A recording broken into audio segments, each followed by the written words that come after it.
Hello and welcome back to the Easy English podcast, the best place to learn English through real world topics and discussions.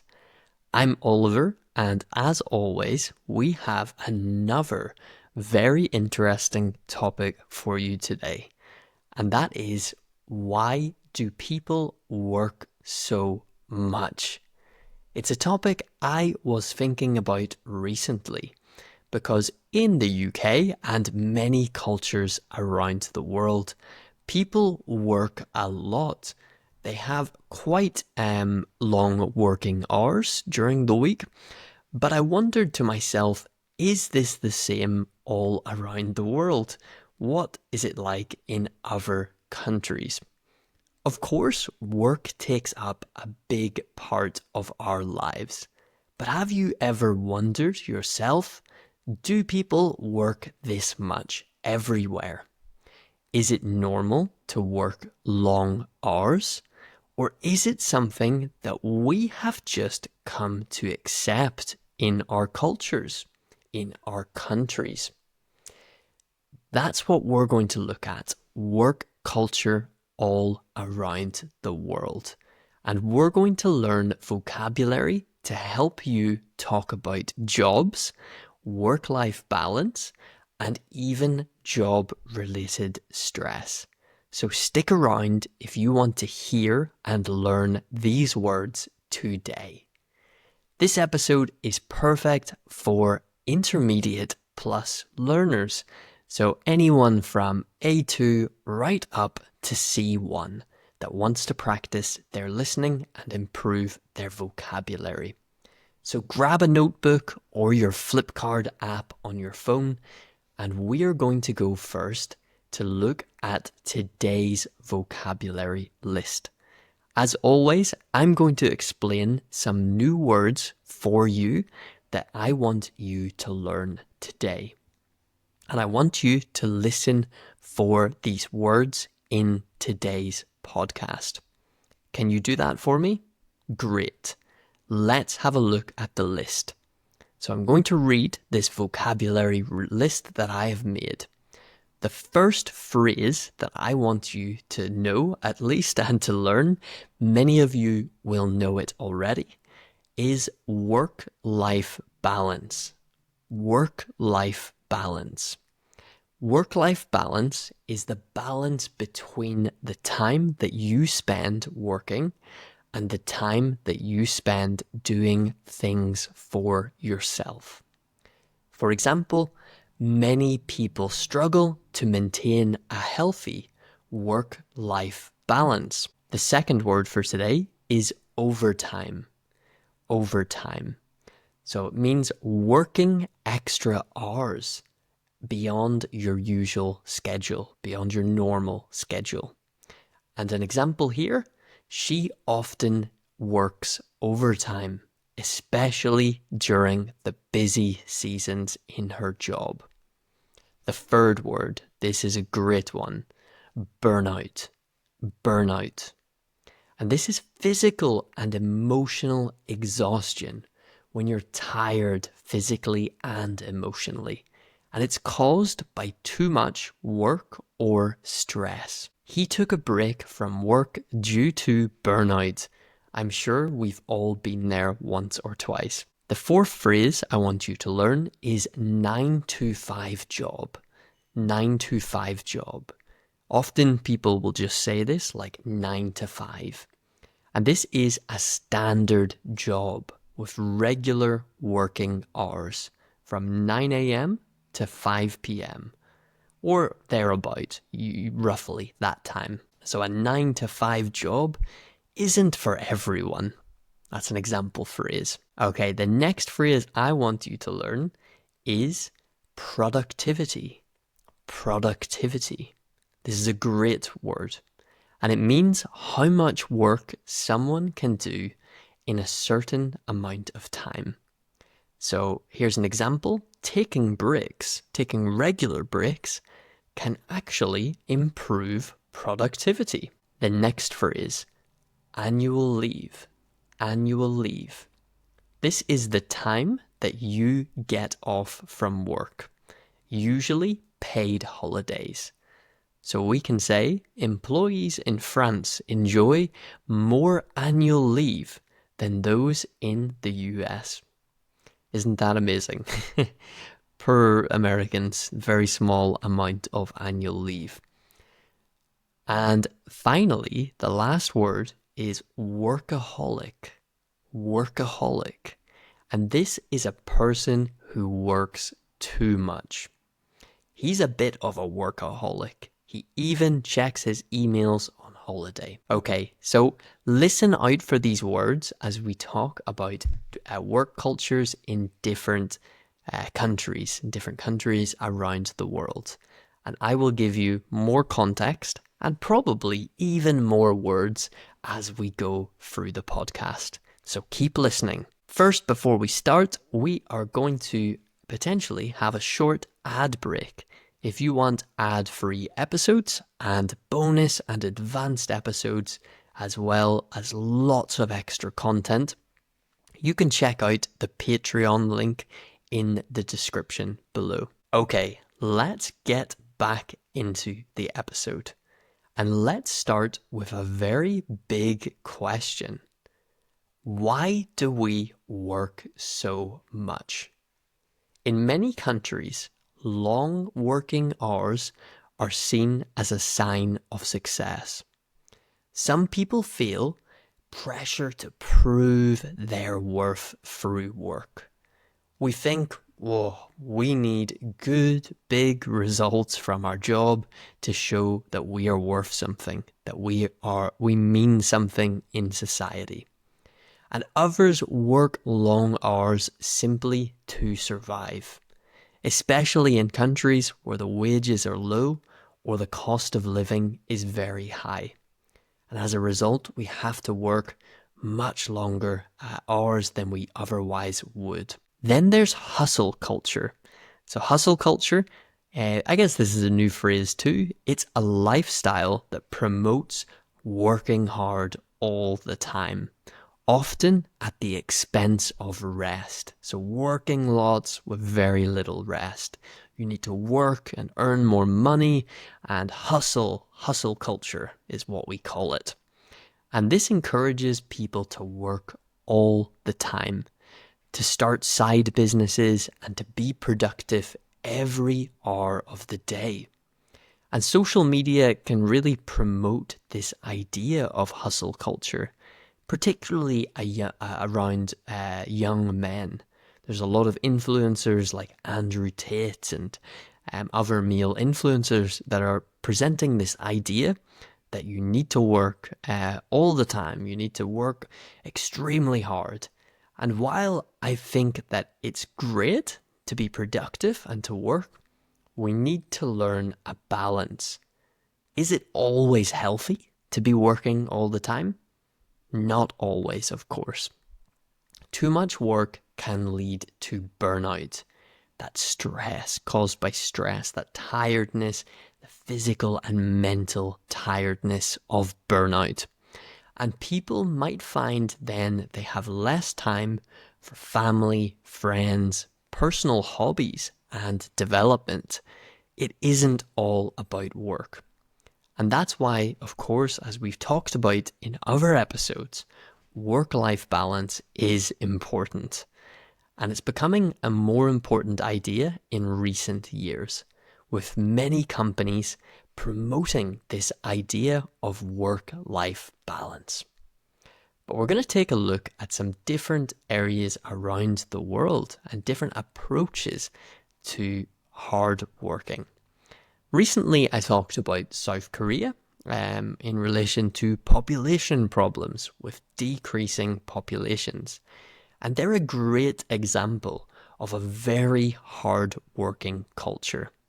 People often work very long hours, and overtime is very common.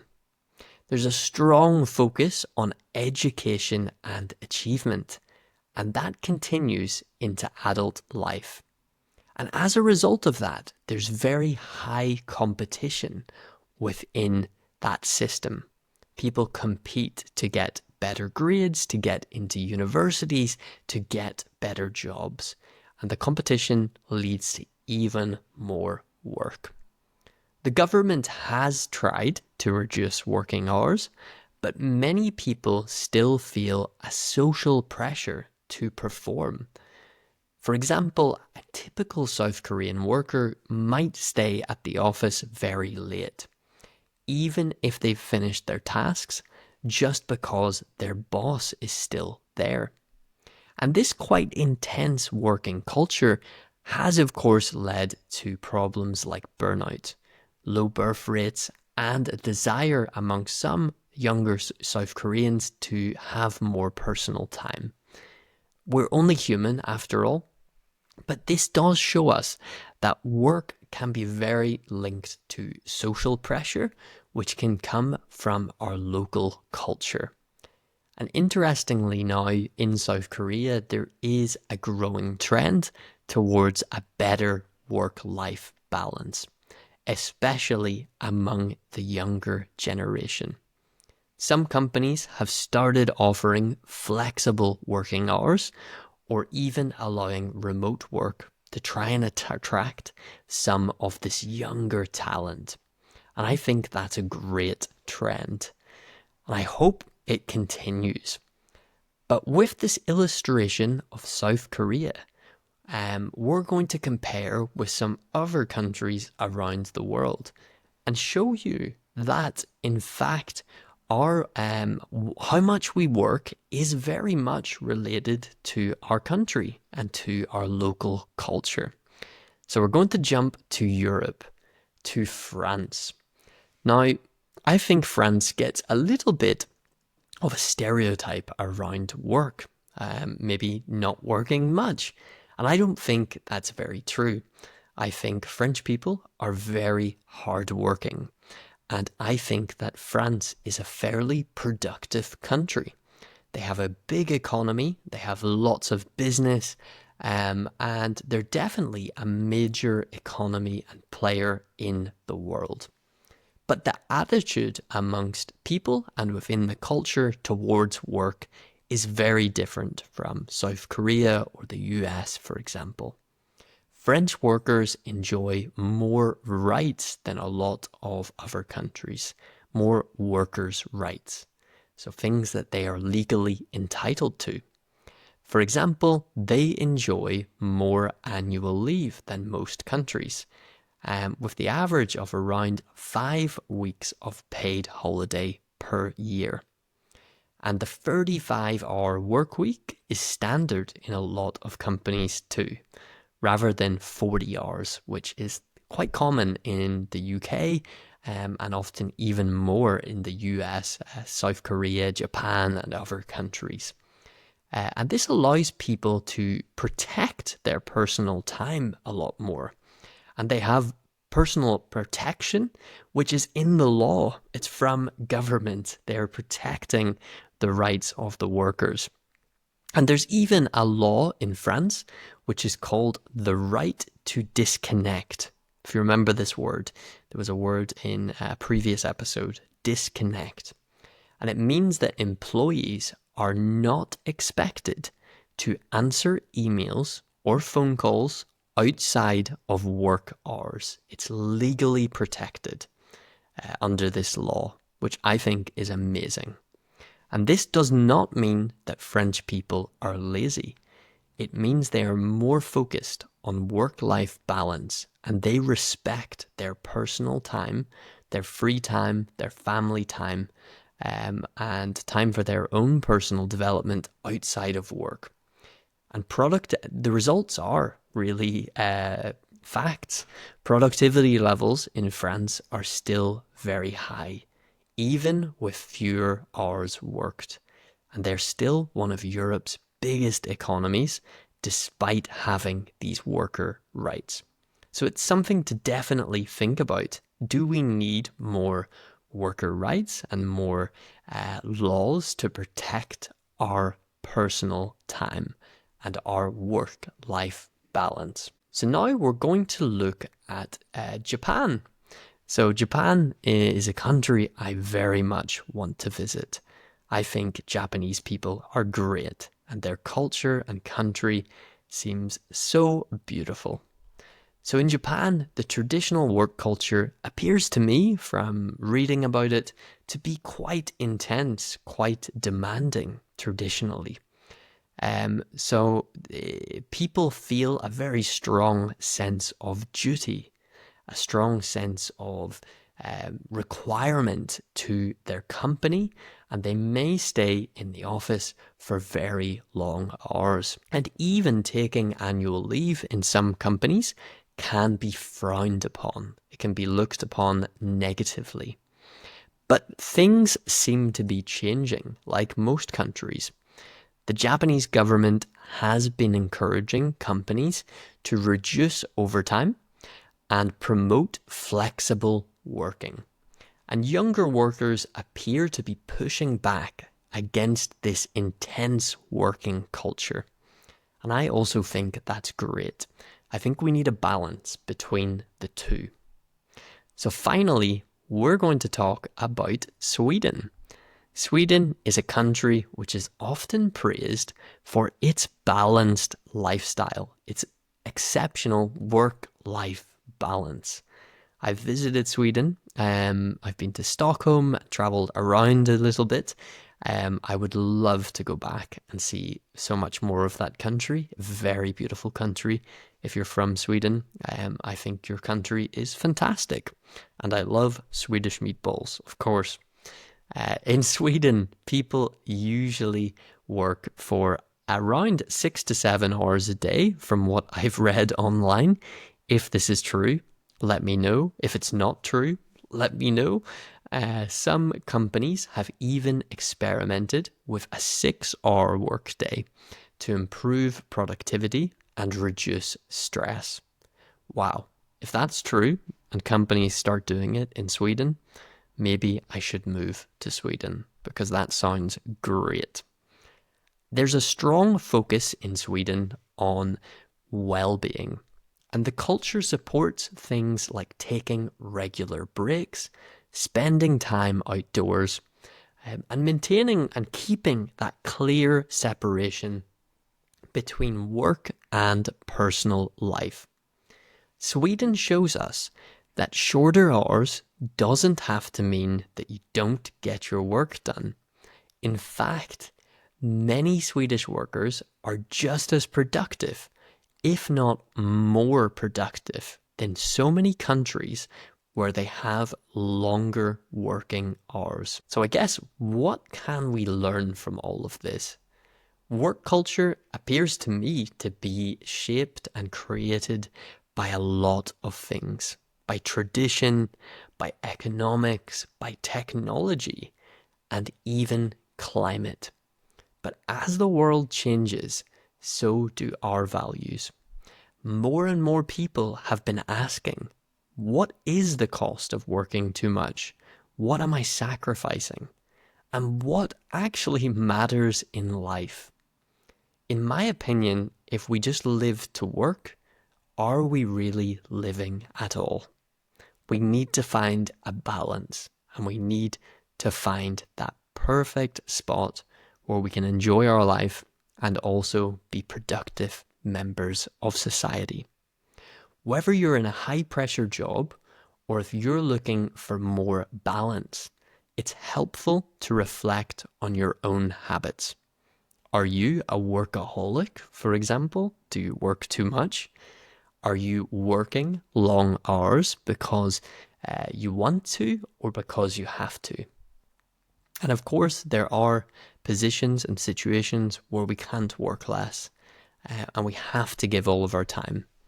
And in that case, we need to find ways to manage that stress and to better manage our free time as well, to compensate for that overwork.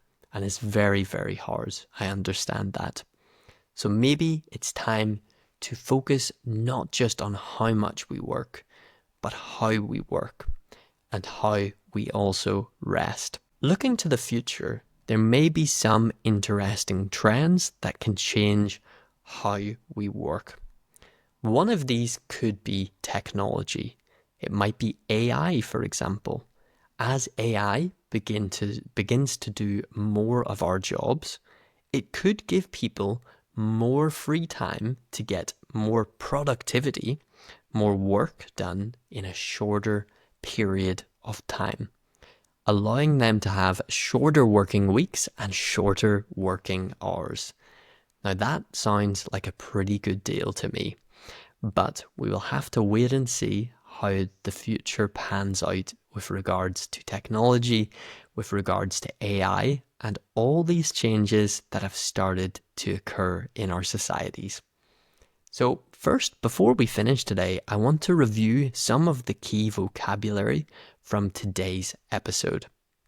So we have work-life balance, overtime, burnout, 9 to 5 job, productivity, annual leave, workaholic, and I think I mentioned hustle culture as well.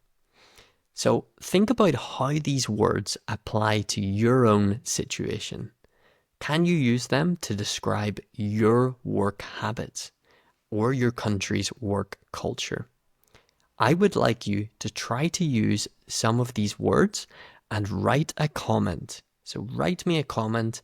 If you're on Spotify, you can leave a comment. And I want you to write about your work culture and try to use some of these new words. If you're on YouTube, you can do the same too. And if you're listening somewhere else, you can write it down yourself and just practice writing using these words. So finally, what about you? Are you happy with your work culture? It's an important topic to think about, and it's important to self-reflect and understand why we work the way we do. So if you would like more in-depth topics like this, if you want more advanced, faster speech and topics, then you can check out the Patreon in the link below. And if you're listening and you're brand new here, I want to welcome you. Welcome to the Easy English podcast. And I ask you to follow the podcast if you're new and you enjoyed and you've listened this far. About 30% of our listeners are following the podcast, and that's 20,000 people. So we have, and it's pretty crazy, I guess, 90,000 listeners, but only 20,000 actually listen, which is mad. So it's actually even less than 30,000 that actually are followed on the podcast. So do follow, and if you enjoyed it, leave a rating as well. A 5-star rating, it really helps to promote the podcast. Thank you so much. I hope you enjoyed today's episode, and I will see you in the next episode of the Easy English podcast. Have a wonderful rest of your day. Goodbye.